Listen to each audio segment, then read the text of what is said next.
بسم اللہ الرحمن الرحیم۔ السلام علیکم ورحمۃ اللہ وبرکاتہ۔ محترم ناظرین، پوری دنیا میں شادی کی تقریب ہر مذہب اور ہر ثقافت میں منفرد انداز میں منائی جاتی ہے، لیکن دنیا میں کچھ لوگ ایسے بھی ہیں جو اس پاک رسم کو شرارتی عنصر کے رنگ میں ڈھال کر اس رسم کو ناپاک بنا رہے ہیں۔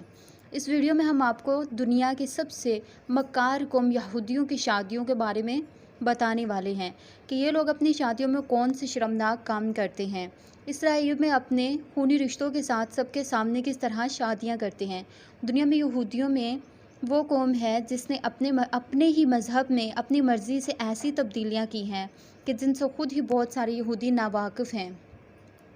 اور تورات میں ایسی تبدیلیاں کی گئی جس کا مقصد یہودیوں کو مقصد سرزمین میں فلسطین میں آباد کرنا ہے۔ یہودی شاید وہ واحد قوم ہے جو اپنی قوم کے باسیوں کے علاوہ کسی اور قوم یا مذہب میں شادیاں نہیں کرتے، اور یہ اس لیے تاکہ اس کی نسل بڑھ سکے اور یہ اپنے خود کے بنائے مذہب کو اس اور وسیع کر سکیں، لیکن ان کی شادیاں ان کے اس مذہب کے بالکل برعکس ہوتی ہیں جن کے بارے میں تورات میں احکام الہی موجود ہے۔ ان کے خود کے بنائے مذہب میں ایک یہودی آدمی اپنی بھتیجی یا بھتیجے سے شادی کر سکتا ہے، لیکن اس کے مذہب میں یہ بات بالکل منع ہے، اور ایک یہودی عورت اپنے بھائی کے بیٹے یا اپنی بہن کی بیٹی سے شادی کر سکتی ہے۔ ان کی شادی کی تقریب میں دلہن اپنے پورے جسم کو چھپاتی ہے، یہاں تک کہ اپنے چہرے کو بھی، تاکہ تقریب میں موجود مہمان ان دلہنوں کو نہ دیکھ سکیں، نہ جان سکیں کہ یہ کون ہے۔ ان کا ربی ان کو دعائیں دیتا ہے،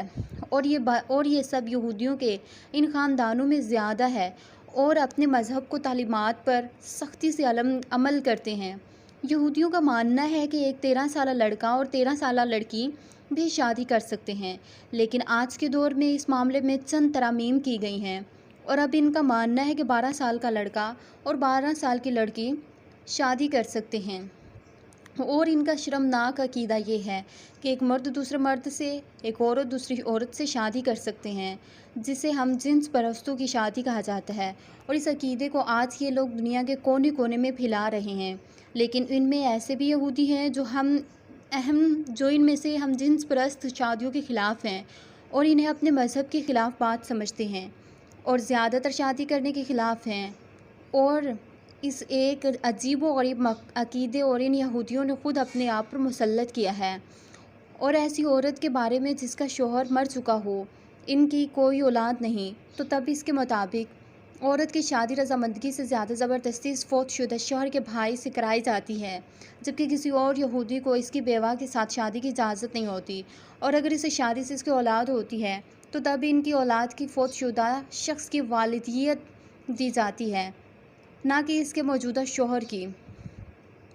قدیم تورات میں خونی رشتوں میں شادی کی مخالفت کی گئی ہے، لیکن اس میں موجود یہودی مذہب میں اس بات کی بھی اجازت ہے، اور کوئی بھی اپنے خونی تاک کی شادی دادی یا نانی سے بھی شادی کر سکتا ہے۔ اس طرح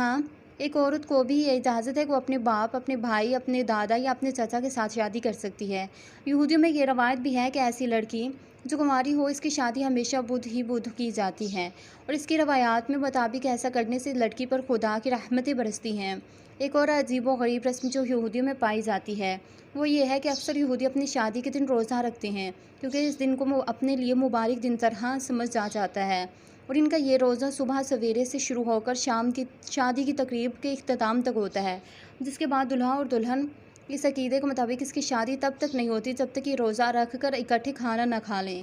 اور ایسا کرنے سے ان کے تمام گناہ ختم ہو جاتے ہیں۔ جس کے بعد دلہن اپنے دلہے کے ارد گرد 3 یا 7 چکر گول گول گھومتی ہے، اور ان کے عقیدے کے مطابق ایسا کرنے سے وہ تمام شیطانی چالوں اور اثرات سے محفوظ ہو جاتے ہیں، اور یہ بھی مانا جاتا ہے کہ جب تک یہ نیا شادی شدہ جوڑا شادی کی تقریب کے بعد ایک گلاس تک نہیں توڑتا تب تک ان کی شادی مکمل نہیں ہوتی، اور اس طرح اس کے پیچھے یہودیوں کا ماننا ہے کہ اس طرح کے کرنے سے وہ اپنے درمیان تمام حدود کو ختم کر دیتے ہیں، اور ان کے لیے یہ ثبوت کے طور پر لیا جاتا ہے، اور یہ دونوں مرتے دم تک ایسے ہی کرتے ہیں اور ایک دوسرے کے ساتھ رہیں گے۔ یہودیوں میں اس سے زیادہ شادی کی اجازت ہے، لیکن ان یہودیوں جتنی مرضی شادیاں کر سکتے ہیں، یہاں تک کہ ان کا ربی ان کو مزید شادیوں سے منع نہ کرے۔ اگر ایسا ہوتا ہے تو تب وہ شخص تمام عمر کوئی شادی نہیں کر سکتا۔ یہودیوں میں یہ بھی اگر کوئی شخص اپنی بیوی کو طلاق دینا چاہتا ہے تو وہ بغیر کسی وجہ کے اپنی بیوی کو طلاق دے سکتا ہے، اور طلاق کی صورت میں وہ اپنی بیوی کو اس وقت تک اپنے گھر سے نکال دیتا ہے اور کوئی اس سے نہیں پوچھ سکتا۔ طلاق کے بعد یہ لوگ اونٹ، ذخیرہ اور خرگوش کا گوشت نہیں کھا سکتے، یہاں تک کہ یہ لوگ خود کو کسی بھی قسم کی مچھلی کھانے سے بھی روک لیتے ہیں۔ اس کے لیے صرف وہی خوراک حلال ہوتی ہے جسے چھیلا گیا ہو، اور یہ طلاق یافتہ افراد ہوتے ہیں وہی ان چیزوں کو خرید سکیں۔ یہودی اپنے مذہب کے سوا کسی دوسرے مذہب کے شخص کے ساتھ کھانا کھانے کو بھی برا سمجھتے ہیں، ہاتھوں کو دھوتے ہیں اور پھر ایک بڑی چادر کے کندھے پر اوڑھ لیتا ہے، اور یہ خیال رکھا جاتا ہے کہ اس چادر کو پہلے کسی عورت نے نہ پہنا ہو، ورنہ وہ چادر کوئی بھی ایک یہودی ایک خاص چادر کو صرف اپنی عبادت کے دوران ہی پہن سکتا ہے، یہاں تک کہ جب وہ مر جاتا ہے تو اسی چادر میں لپیٹ کر دفنا دیا جاتا ہے۔ یہودیوں میں ایک لڑکا 13 سال سے اور لڑکی 12 سال اپنی زندگی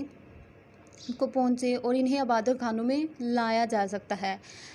جہاں وہ اس کی باعقیدہ تقریب منعقد کرتے ہیں اور خوشیاں مناتے ہیں، اور خدا ان کے بیٹا یا بیٹی کو اپنی عبادت گاہ کے لیے چن لیا جاتا ہے۔ یہودیوں کے نزدیک اپنی عبادت والی چادر کی بڑی اہمیت ہوتی ہے، کیونکہ ان کا ماننا ہے کہ یہ وہی چادر ہے جو تابوت سکینہ میں موجود تھی، جسے اس یہودیوں سے چڑھایا گیا تھا، جس تابوت کا ذکر قرآن پاک کی سورۃ البقرہ میں موجود ہے، اور پیغمبر نے اس سے کہا تھا کہ اس کی بادشاہی کی نشانی ہے کہ تمہارے پاس ایک صندوق آئے گا جس کو فرشتے اٹھائیں گے،